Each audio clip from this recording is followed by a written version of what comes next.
Olá, pessoal do Dominantes Online, eu sou a Luciana Naar, professora de Biologia. Hoje vamos falar agora sobre botânica. Nessa videoaula, a gente vai enfatizar sobre a morfologia vegetal. A morfologia vegetal são todas as partes da planta que a gente consegue ver. Então, a gente fala que são as partes macroscópicas da planta, né? Então, raiz, caule, folha, certo? Então, vou começar pela raiz, começar a conversar um pouquinho com vocês sobre a raiz. A raiz, ela é dividida em extremidades. A gente tem a coifa, que são células produzidas na zona meristemática, e tem a função de proteger a extremidade da raiz. Então, ela fica bem aqui na extremidade, fica numa zona que a gente chama de zona meristemática. O que é a zona meristemática na planta? É a zona que contém as células indiferenciadas. É como se fosse a célula tronco do ser humano. Então, é a zona meristemática de toda planta. Essa zona meristemática, então, ela dá continuidade, ela continua a subir pela raiz. E aí a gente tem, então, células que estão em constante mitose, estão se reproduzindo muito rápido, né? Então, elas que determinam o crescimento das raízes em comprimento. Temos a zona de distensão, que realmente é a zona que dá o crescimento da raiz, né? Temos a zona pilífera, que são células epidérmicas, formando pelos absorventes de água e sais minerais. Então, olha aqui os pelos, olha, absorventes na zona pilífera. E temos as zonas de ramificações, que é o local de onde partem as raízes, que a gente chama de raiz secundária. Existem tipos diferentes de raiz, né? De acordo com o solo, de acordo com o clima. Temos as tuberosas, que são estruturas de reservas nutritivas, principalmente de reserva de amido, por exemplo, cenoura, beterraba, batata doce, todas elas são raízes, né? Raízes que guardam amido. Então, a gente chama de tuberosas. Temos as respiratórias ou as pneumatófotas, que ocorrem nos vegetais, onde a gente tem terrenos alagadiços e pobres em nitrogênio. Por exemplo, em biomas de manguezal, a gente vai encontrar muito, tá? Raízes respiratórias, são aquelas que saem debaixo da água, né? Temos as sugadoras ou os astórios, que são raízes parasitas que penetram até os vasos condutores, o floema, para sugar a seiva da planta hospedeira. Então, como exemplo, a gente tem a erva de passarinho, o cipó chumbo, né? Então, normalmente são parasitas, raízes de plantas parasitas. Temos as chamadas raízes de suporte ou escoras, também chamadas de adventícias, que são raízes aéreas que partem diretamente do caule, típica também das regiões alagadas. Então, milho, samambaia, cana-de-açúcar, né? A gente pode encontrar esse tipo de raiz. As tabulares, que são achatadas verticalmente, ocorrem sobre a superfície do solo antes delas mergulharem nele. Então, são aquelas raízes que ficam espalhadas no solo, né? Tem a função de aumentar a estabilidade de vegetais de grande porte e aumentam a superfície respiratória. Então, aqui só mostrando para vocês, né? A gente tem o sistema radicular fasciculado, ó, que é a raiz fascicula. Temos o sistema radicular pivotante, que é a que sai debaixo da terra, né? E temos as adventícias do milho, que são aquelas que ficam, ó, rasteiras, ok? Caule. Com relação ao caule, a gente tem o tronco, que são caules bem desenvolvidos, robustos, característicos de vegetais de grande porte, como angiospermas, dicotiledôneas e gimnospermas. A gente tem os que formam hastes, né, que são caules flexíveis, geralmente de cor verde, bem fininho, ramificado. A haste é própria de ervas têm muitas hastes. Temos o estipe, que é um caule mais cilíndrico, fino, sem ramificações, com folhas emergindo apenas das extremidades apicais. Exemplo, palmito, babaçu, açaí é desse tipo. Temos o colmo, que são caules não ramificados, apresentando nós e entrenós bem nítidos, ao contrário dos estipes. Exemplo, o bambu e a cana-de-açúcar, né? Aquelas repartições que a gente vê bem visível, tá? Temos o estolhão, que são os caules rastejantes, como por exemplo no morangueiro a gente encontra. O rizoma, esse tipo de caule, ele vai se desenvolver paralelamente à superfície do solo. Exemplo, samambaia e bananeiras. Temos as raízes, os caules, desculpa, também tubérculos, né? Que são caules que armazenam substâncias nutritivas. Então, temos raiz e temos caules que armazenam as substâncias. Exemplo, a batata inglesa, ela não é uma raiz, ela é um caule. O inhame é um caule. Temos os caules de bulbo simples.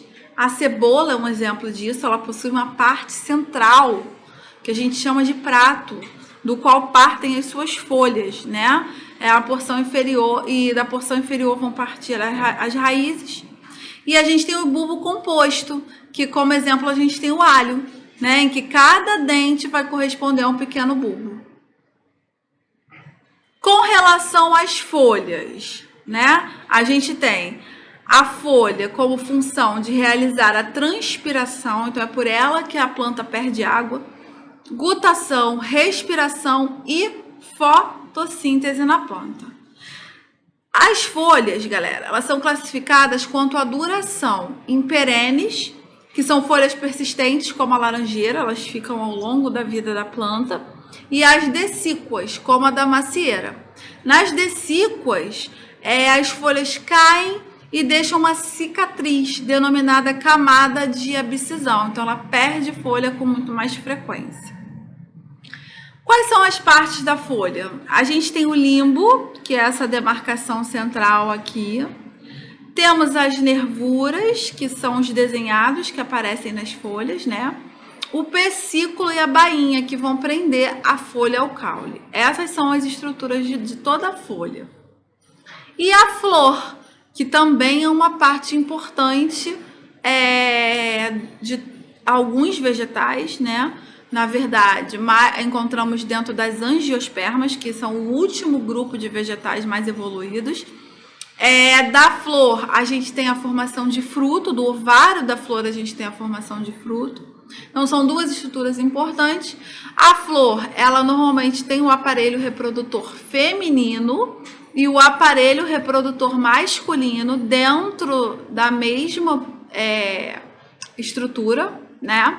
Então, o aparelho reprodutor feminino a gente chama de gineco e ele é dividido em estigma, que é essa abertura, o estilo, que é esse tubo que vai levar até o ovário, e o ovário, que é o que vai ser fecundado para a geração do fruto.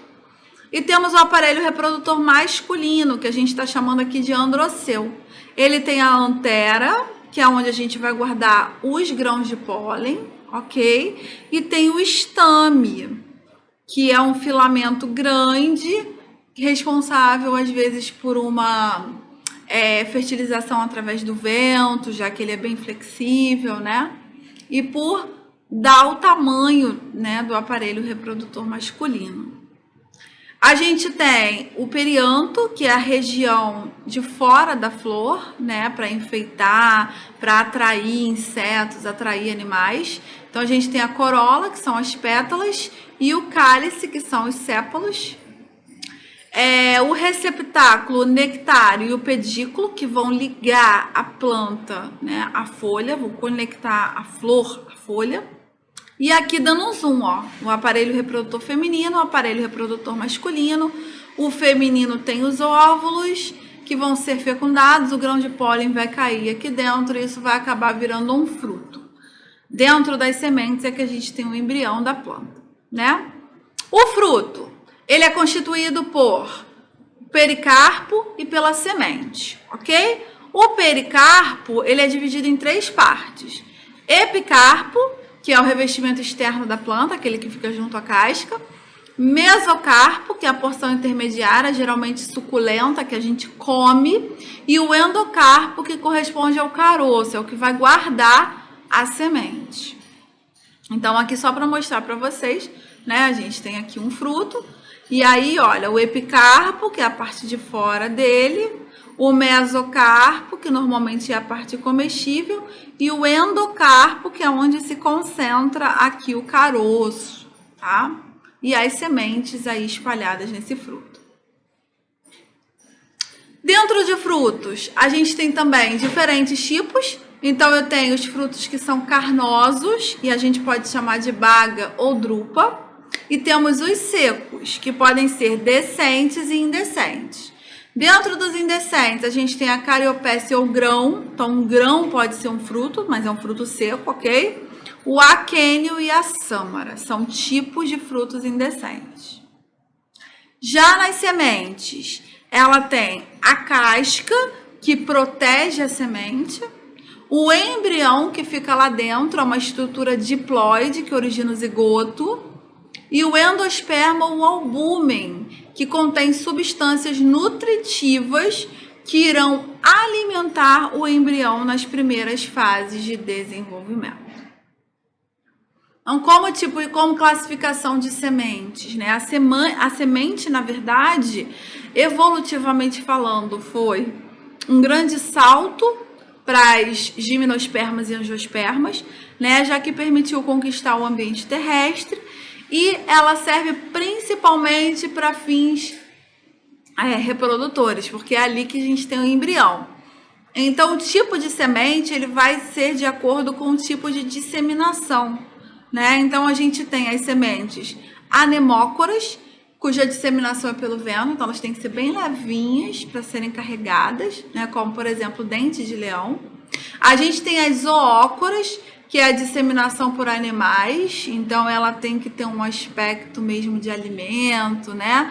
Tem que ser mais mole para poder o animal conseguir eliminar fácil, digerir fácil. E temos as hidrocoras, que é a disseminação pela água, aquelas que são mais leves, que têm a capacidade de boiar, né? Como o ingá, tá legal? Galera, essa videoaula a gente comentou sobre a morfologia dos vegetais, sobre as partes macroscópicas do vegetal. A gente tem uma outra aula de botânica, onde a gente mostra as partes microscópicas dessa planta. E temos também uma outra videoaula em que a gente vai falar sobre a fisiologia das plantas. Tá legal? Aconselho vocês a assistirem as 3 aulas dentro do módulo de botânica para a gente conseguir, para a gente ter um entendimento de como que a morfologia externa, a morfologia interna e a fisiologia trabalham juntas. Obrigada pela atenção de vocês. Até a próxima.